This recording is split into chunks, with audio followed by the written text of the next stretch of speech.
Tonight, Target 8's Uncovering the City of Wyoming is fighting to get your tax dollars back after what they say was a busted dash cam system that they invested tens of thousands of dollars into. This is for the police department.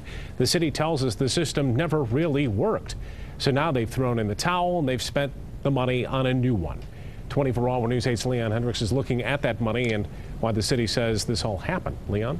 Hey, Brian, good evening. It's tight times for many cities, Wyoming no different. That's why they're not letting this slide. They spent some $170,000 on the original system about 3 years ago, and now they're spending almost $200,000 on a new one.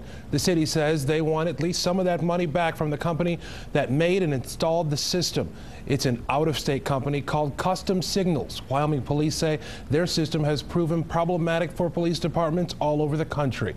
Police say they installed the equipment poorly and then recommended fixes that didn't fix the problems. In one instance, police say they installed indoor equipment outside.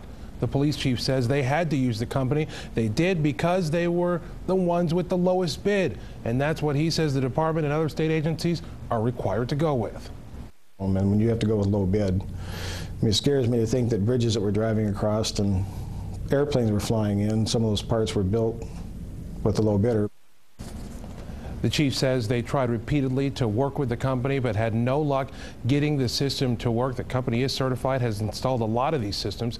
They say the unreliability of the system posed a credibility issue when a complaint against an officer was made, only to learn later that the system had failed.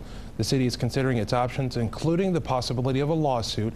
That's in its early stages, though. We reached out to Custom Signals by phone to discuss the issue. They called us back and said they had nothing to say, but they are investigating the situation, too. Leon, thanks.